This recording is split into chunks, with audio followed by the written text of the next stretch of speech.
Guys UI movie ನೋಡ್ಕೊಂಬಂದೆ. ನನಗೆ personally ತುಂಬ ಇಷ್ಟ ಆಯಿತು. ಯು ಐ ಮೂವಿಲಿ ನಿಮಗೆ ಉಪೇಂದ್ರ ಸರ್ ಅವ್ರದ್ದು ಇಂಟರ್ವ್ಯೂ ಎಲ್ಲ ನೋಡಿದ್ದೆ, ಅದು ಡಿಕೋಡ್ ಮಾಡಬೇಕು ಅಂತ ಅಂದ್ಬಿಟ್ಟು. ಈ ಕೋಡೇನಂತ ಹಾಡೇನಿರಲಿಲ್ಲ, ಬಟ್ ಏನು ಅಂತಂದರೆ ಸ್ವಲ್ಪ ನೀವು ಅರ್ಥ ಮಾಡ್ಕೋಬೇಕು. ಈಗ ಕಲ್ಕಿ ಕ್ಯಾರೆಕ್ಟರ್ ಅಂತ ಒಂದಿದೆ. ಕಲ್ಕಿ ಕ್ಯಾರೆಕ್ಟರ್ ಬಂದು ನಾವು ಏನೋ ಹೀರೋಯಿಸಮ್ ಇರುತ್ತೆ ಅಂತ ಅಂದ್ಬಿಟ್ಟು ನೋಡ್ತೀವಿ, ಬಟ್ ಅದರಲ್ಲಿ ಫಿಲಮಲ್ಲೆಲ್ಲ ಅವನ್ನೆಲ್ಲ ಮಾಡ್ತಿರೋದೆಲ್ಲ ಕೆಟ್ಟದಾಗೆ ಮಾಡ್ತಿರ್ತಾನೆ, ಜನಗಳು ಬಟ್ಟೆನೇ ಬಿಚ್ಚಾಕ್ಸ್ಬಿಡ್ತಾನೆ ಅನ್ನೋ ಥರ ತೋರಿಸಿದ್ದಾರೆ. ಬಟ್ ಆ್ಯಕ್ಚುಲಿ ಏನು ಅಂತಂದರೆ ಕಲ್ಕಿ ಬಂದಿದ್ದು ಸತಿಯುಗನ ವಾಪಸ್ ತೊಗೊಂಬರೋಕ್ಕೆ ಅಂತ ಅಂದ್ಬಿಟ್ಟು. ಸತಿಯುಗದಲ್ಲಿ ಏನು ಅಂತಂದರೆ ಮೇನ್ಲಿ ಮನುಷ್ಯ ಅಲ್ಲ, ಮೇನ್ಲಿ ಪ್ರಪಂಚ. ಈ ಪ್ರಪಂಚನ ನಾವು ಹಾಳು ಮಾಡ್ತಾಯಿದ್ದೀವಿ. ಸೊ ನಾವು ಹಾಳು ಮಾಡ್ತಿದ್ವಿ ಇಂಡೈರೆಕ್ಟ್ಲಿ. ನಾನು ಆ್ಯಕ್ಚುಲಿ ಹಾಳು ಮಾಡ್ತಿಲ್ಲ, ಬಟ್ ನಮ್ಮ ಸಮಾಜ ಹಾಳು ಮಾಡ್ತಿದೆ ಜನರು. ಸೊ ಈ ಜನರಿಗೊಂದು ತಕ್ಕ ಬುದ್ಧಿ ಕಲಿಸ್ಬೇಕು ಅಂತ ಅಂದ್ಬಿಟ್ಟು ಕಲ್ಕಿ ಬರೋದು. ಸೊ ಆ ಕ್ಯಾರೆಕ್ಟರ್ನ ಆ ಆ್ಯಂಗಲಿಂದ ನೋಡಿದ್ರೆ ನಿಮಗೆ ಅರ್ಥ ಆಗುತ್ತೆ.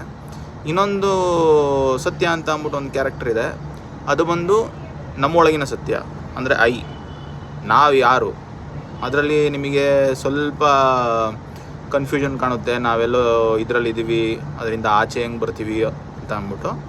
ಅದೇನು ಅಂತಂದರೆ ನಮ್ಮ ಲೈಫಲ್ಲಿರೋ ಅಂಧಕಾರ, ನಮಗೊಂದು ಪರ್ಪಸ್ ಅಂತ ಇರುತ್ತೆ, ಆ ಪರ್ಪಸ್ ಹುಡುಕಬೇಕು. ಒಬ್ಬೊಬ್ಬರು ಸುಮಾರು ಜನ ನಮಗೆ ಏನು ಪರ್ಪಸ್ಸೇ ಇಲ್ಲ ಅಂತ ಅಂದ್ಬಿಟ್ಟು ಸುಮ್ಮನೆ ನಡ್ಕೊಂಡು ಹೋಗ್ತಿರ್ತಾರೆ. ಅದಲ್ಲ ಲೈಫು. ನಮ್ಮ ಲೈಫ್ ಮೋಟೋ ಏನು, ನಾವೇನು ಕೊಟ್ಟಿದ್ದೀವಿ ಅನ್ನೋದನ್ನ ನಾವು ಹುಡ್ಕೋದು ಹೇಗೆ. ಆ ಹುಡ್ಕೋ ಮಧ್ಯದಲ್ಲಿ ನಮಗೆ ಈ ಥರ ಏನೇನೋ ಬರ್ತಿರ್ತವೆ, ಎಂಟರ್ಟೈನ್ಮೆಂಟು, ಮೀಡಿಯಾ, ಸೋಷಿಯಲ್ ಮೀಡಿಯಾ, ಅದು ಇದು ಅಂತ ಅಂದ್ಬಿಟ್ಟು. ಇದೆಲ್ಲ ನಮಗೆ ಬ್ಯಾರಿಯರು. ಇದನ್ನು ಮೀರಿ ನಾವು ಆಚೆ ಬಂದು ನಮ್ಮ ಗೋಲ್ನ ಹುಡುಕಬೇಕು, ಅದು ಕಷ್ಟ. ಸೊ ಅದು ಹೆಂಗೆ ಹುಡುಕಬೇಕು? ಕಣ್ಣು ಮುಚ್ಕೊಂಡು ನಮ್ಮ ಫೋಕಸ್ ಮಾಡಬೇಕು. ಏನೇನು ಕಾಣುತ್ತೆ ನಮಗೆ, ಏನು ಕಾಣುತ್ತೆ ಅದನ್ನು ಹೆಲ್ಪ್ ತಗೊಂಡು ನಾವು ಅದರಿಂದ ಆಚೆ ಹೆಂಗೆ ಬರಬೇಕು ಅಂತ ಅಂದ್ಬಿಟ್ಟು. ಅದರಲ್ಲಿ ನಿಮಗೊಂದು ಲಾಸ್ಟಿಗೆ ಒಂದು ಮೆಸೇಜು ಹೇಳ್ತಾನೆ ಅವರು. ನಾನೇನೋ ಆಚೆ ಬಂದೆ, ಬಟ್ ಇವರು ಅದರಲ್ಲಿ ಸುಮಾರು ಜನ ಕೂಡಾಕಿರ್ತಾರೆ. ಅವರೆಲ್ಲ ಹೆಂಗೆ ಆಚೆ ಬರಬೇಕು, ಅವರೆಲ್ಲ ಅವರೇ ಪ್ರಯತ್ನ ಪಡಬೇಕು ಅಂತ ಒಂದು ಡೈಲಾಗ್ ಇದೆ. ಸೊ ನಮ್ಮ ಪರ್ಪಸ್ ಏನಿದೆಯೋ ಅದನ್ನೆಲ್ಲ ನಾವೇ ಹುಡುಕಿ ಆಚೆ ಬರಬೇಕು. ಆ ಪಾಯಿಂಟ್ ಭಾರಿ ಇಷ್ಟ ಆಯಿತು. ಆಮೇಲೆ ಅದರಲ್ಲಿ ಚೀಪ್ ಸಾಂಗ್ ಅಂತ ಇದೆ. ಮೇಜರ್ಲಿ ಎಲ್ಲ ಸಾಂಗ್ ನಂಗೆ ಭಾರಿ ಇಷ್ಟ ಆಯಿತು.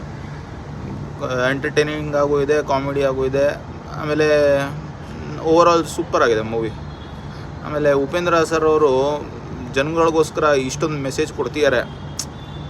ಯೂಶ್ವಲಿ ಏನು ಮಾಡ್ತಾರೆ ಅಂದರೆ ದೊಡ್ಡ ದೊಡ್ಡ ಸ್ಥಾನದಲ್ಲಿ ಇರ್ತಾರಲ್ಲ ಅವರು ತಮ್ಮದೇ ಅಂತ ಅಂದ್ಬಿಟ್ಟು ನೋಡ್ಕೊಂಡು ಹೋಗ್ತಾರೆ, ಏನೋ ಕಮರ್ಷಿಯಲೈಸ್ ಫಿಲಮ್ ಮಾಡಬೇಕು ಅಂತ ಅಂದ್ಬಿಟ್ಟು. ಇವರು ಅದೆಲ್ಲ ಮೀರಿ ಜನಗಳಿಗೋಸ್ಕರ ಜನಗಳಿಗೆ ಏನಾದರೂ ಬುದ್ಧಿ ಕಲೀಲಿ, ಜನಗಳು ಇದರಿಂದ ಏನಾದರೂ ಅರ್ಥ ಮಾಡ್ಕೊಳ್ಳಿ ಅನ್ನೋ ಒಂದು ಮೆಸೇಜಿಂದ ಅವ್ರು ಮಾಡಿದ್ದಾರೆ.